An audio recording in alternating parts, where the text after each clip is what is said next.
Avant de plonger dans cette histoire incroyable, pensez à vous abonner à la chaîne et à activer la cloche. Ici, chaque récit a quelque chose à dire, et vous ne voudrez pas en manquer un seul. La pluie tombait à verse sur les rues silencieuses de Chicago, transformant les trottoirs en miroirs argentés sous les lampadaires.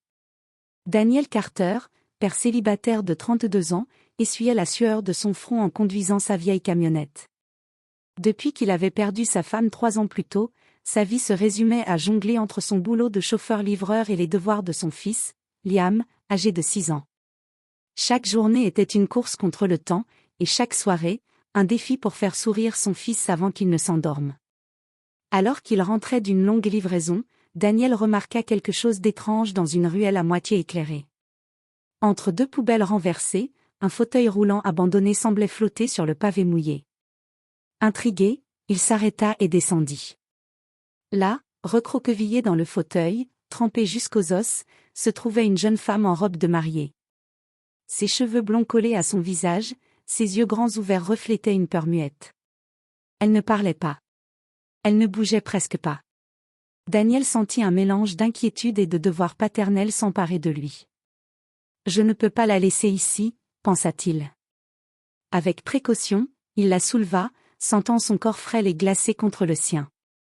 Son cœur battait la chamade, aider une inconnue pouvait être dangereux, mais l'abandonner sous la pluie semblait impensable. Il la couvrit avec une vieille couverture et la plaça doucement dans sa camionnette. Le moteur ronronna dans la nuit, et la ville sembla disparaître autour d'eux. Daniel jeta un coup d'œil à la mariée silencieuse. Malgré sa panique visible, il y avait dans ses yeux quelque chose de fragile et de noble, un éclat de détresse qu'aucune richesse ou statut social ne pouvait masquer. En rentrant chez lui, son appartement modeste, mais chaleureux, apparut comme un refuge sûr. Il alluma les lumières, déposa la couverture sur le canapé et prépara un chocolat chaud, tandis que Liam, curieux, observait la scène depuis l'encadrement de la porte. La jeune femme les regardait tous deux avec une expression mêlée de crainte et de gratitude. Daniel ne savait rien d'elle, pas son nom, pas sa vie, pas les raisons de cette situation étrange. Tout ce qu'il savait, c'était qu'il allait veiller sur elle comme il l'aurait fait pour n'importe quelle personne en danger, et que, sans le savoir, cette décision allait bouleverser sa vie, celle de Liam, et révéler un secret inimaginable. Le petit appartement de Daniel était modeste, mais chaleureux. Les murs étaient couverts de dessins de Liam, et une odeur de chocolat chaud flottait dans l'air. La pluie continuait de tambouriner contre les fenêtres, comme pour rappeler que le monde extérieur pouvait être impitoyable. Daniel s'accroupit près de la mariée assise sur le canapé. La couverture trempée la recouvrait à moitié, et ses cheveux collaient à son visage. « Tu t'appelles comment » demanda Daniel doucement, essayant de ne pas l'effrayer. Elle leva lentement les yeux vers lui, mais ne répondit pas. Son regard était intense, mais silencieux.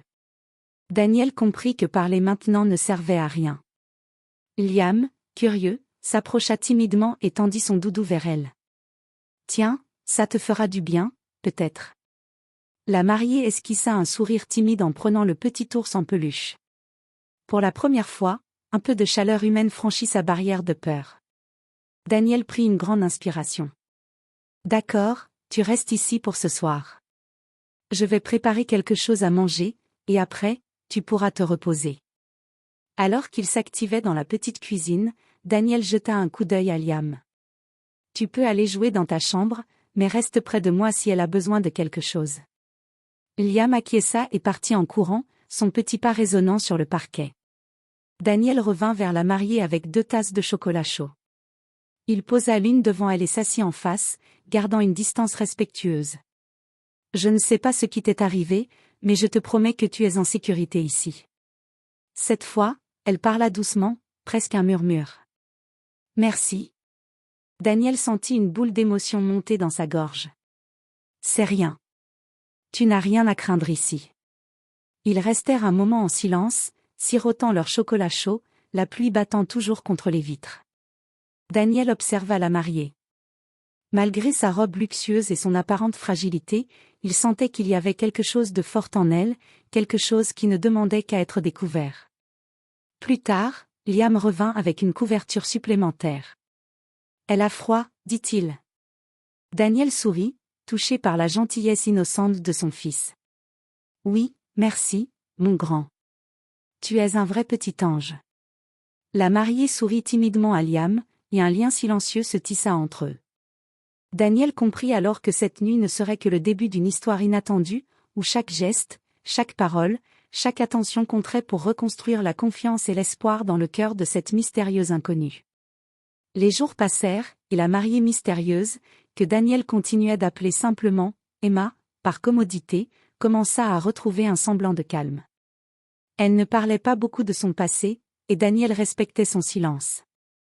Il avait appris à lire ses expressions, un froncement de sourcils signifiait la peur, un sourire timide signifiait la confiance. Un après-midi, alors que Liam jouait avec ses petites voitures sur le sol du salon, le téléphone sonna. Daniel décrocha et entendit une voix inconnue, polie mais insistante. « Monsieur Carter ? Nous recherchons la jeune femme que vous avez hébergée. » Daniel sentit son cœur se serrer. « Excusez-moi, de qui parlez-vous ? » « De mademoiselle Whitmore, monsieur. Emma Whitmore. Elle est l'héritière de l'Empire Whitmore. Nous vous prions de nous la rendre immédiatement. » Daniel resta figé. « Whitmore, » murmura-t-il, essayant de se rappeler les gros titres qu'il avait lus dans les journaux financiers. « Un empire milliardaire ? Et cette femme fragile devant lui en faisait partie ? » À l'autre bout du fil, la voix insistait, et Daniel sentit la responsabilité peser sur ses épaules. Mais lorsqu'il se tourna vers Emma, il vit ses yeux emplis de panique. Elle n'était pas prête à retourner dans ce monde de luxe et de pression. Il raccrocha. « Emma, je ne savais pas. » Elle baissa les yeux, les mains tremblantes. « Je ne veux pas retourner là-bas tout de suite. » murmura-t-elle. Daniel s'assit à côté d'elle. « Écoute, je ne sais pas ce qui t'est arrivé dans ta vie, mais ici, tu es en sécurité. Personne ne peut te forcer à repartir, pas maintenant. » Liam s'approcha et prit timidement sa main. « Tu peux rester ici, si tu veux. Avec nous. » Emma esquissa un sourire, plus sincère cette fois. La chaleur de ce foyer simple, où l'amour et la protection ne se mesuraient pas en dollars, commençait à percer sa carapace. Quelques heures plus tard, une limousine noire s'arrêta devant l'immeuble. Un chauffeur descendit et frappa à la porte, reconnaissant Daniel immédiatement. « Monsieur Carter » demanda-t-il. « Je crois que vous ne savez pas qui vous hébergez. » Daniel sentit son cœur s'emballer. Emma prit une profonde inspiration et se leva, tremblante mais décidée, avant de chuchoter « Je dois faire face à la vérité, mais pas seule. » Elle saisit la main de Daniel, et ensemble, ils descendirent vers la limousine. Liam courut les rejoindre, déterminé à ne pas laisser partir cette nouvelle amie si précieuse. La nuit tombait sur Chicago, mais une lueur d'espoir brillait dans le petit appartement. Daniel savait que la vie d'Emma allait changer pour toujours, mais que, pour l'instant, le plus important était qu'elle sente qu'elle avait enfin trouvé un endroit sûr où elle pouvait respirer, rire et être elle-même. Les jours suivants, la vie de Daniel reprit son rythme, mais quelque chose avait changé. Emma restait chez eux, retrouvant peu à peu des gestes simples, des rires timides, et cette lueur dans les yeux qu'il avait vue la première nuit. Liam adorait cette nouvelle présence, et parfois, il s'asseyait à côté d'Emma pour lui raconter des histoires de son école, ses petits exploits, et ses rêves naïfs de super-héros. Un matin, alors que Daniel préparait le petit déjeuner, Emma entra dans la cuisine. Elle portait une robe simple, loin de sa somptueuse robe de mariée, et semblait plus détendue. « Daniel » commença-t-elle doucement. « Je veux te montrer quelque chose. » Elle sortit de son sac un dossier rempli de documents, photos et lettres. Daniel fronça les sourcils. « C'est mes affaires, mon héritage. Je suis l'héritière de l'Empire Whitmore. Milliardaire, patrimoine colossal, mais tout ça. » Elle baissa les yeux, visiblement gênée. « Tout ça ne m'a jamais apporté la paix. » Daniel resta silencieux un instant, absorbant la nouvelle. Puis il posa une main rassurante sur la sienne. « Peu importe ce que tu as ou ce que tu possèdes. Ici, tu es juste Emma. Et pour moi et Liam, c'est tout ce qui compte. » Emma le regarda, les yeux embués de larmes. « Merci. Daniel. Merci de ne pas me juger. Mais ce calme fut de courte durée. Quelques jours plus tard, des invitations et des appels arrivèrent pour qu'Emma retourne à son monde luxueux. Daniel sentit la pression, la différence de statut entre eux devenait palpable. Certains commentaires des proches et collègues d'Emma étaient subtils mais blessants, jugeant Daniel pour sa vie modeste. Un soir, alors qu'ils dînaient tous les trois, Liam demanda innocemment « Papa, pourquoi les gens veulent qu'Emma parte ?» Daniel soupira, serrant doucement la main de son fils.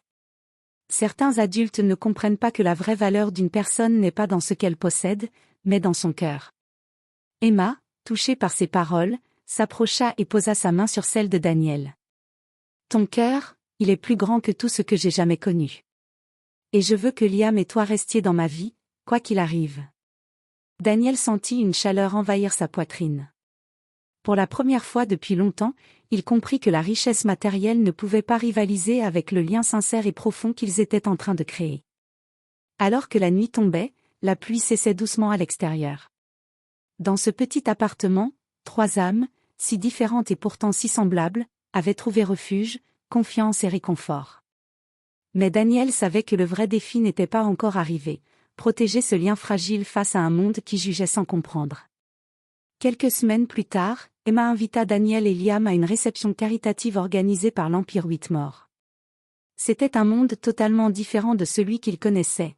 Tapis rouge, lustres scintillants, invités en tenue somptueuse, serveurs portant des plateaux argentés.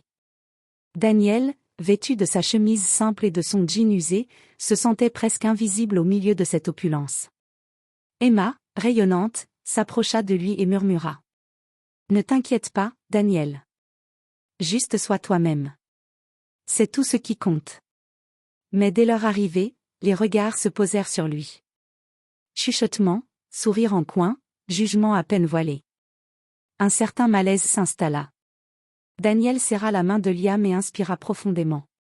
Il savait que ce moment serait décisif. Puis, une situation inattendue se produisit. Lors d'un discours, Emma monta sur scène pour présenter un don important pour une association. Soudain, elle mentionna. « Je ne serais pas là aujourd'hui si ce n'était pour quelqu'un de très spécial, quelqu'un qui m'a sauvé lorsque j'étais vulnérable. » Tous les yeux se tournèrent vers Daniel. Les murmures s'intensifièrent. Daniel sentit son visage devenir rouge, mais Emma continua. « Ce père célibataire courageux, Daniel Carter, m'a tendu la main quand personne d'autre ne le faisait. Grâce à lui, je suis ici, et grâce à lui, j'ai découvert ce qui compte vraiment dans la vie. » Le silence se fit. Puis, lentement, les applaudissements éclatèrent. Des invités, surpris par la sincérité et le courage de Daniel, commencèrent à l'admirer. Les jugements superficiels disparurent face à l'évidence, ce n'était pas l'argent ou le statut social qui définissait un héros, mais le cœur et l'action. Liam, tout fier, courut vers lui et lui sauta dans les bras. Daniel sentit une vague d'émotion intense. Il regarda Emma et vit dans ses yeux la gratitude et l'affection profonde qu'elle avait pour lui. Pour la première fois, il se sentit accepté, respecté et apprécié, non pour ce qu'il possédait, mais pour ce qu'il était. Cette nuit-là, au milieu de l'éclat du luxe, Daniel comprit quelque chose de crucial, peu importe les barrières sociales, peu importe le monde extérieur, la sincérité, le courage et l'amour familial étaient les véritables trésors. Emma, Liam et lui avaient trouvé quelque chose d'inestimable, un foyer fait de confiance, de respect et d'affection sincère. Alors que la soirée se terminait et que la limousine les ramenait chez eux, Daniel sentit que cette expérience avait changé sa vie à jamais. Il n'était plus seulement un père célibataire modeste. Il était un pilier, un héros discret, et le lien qu'il avait créé avec Emma et Liam était désormais incassable.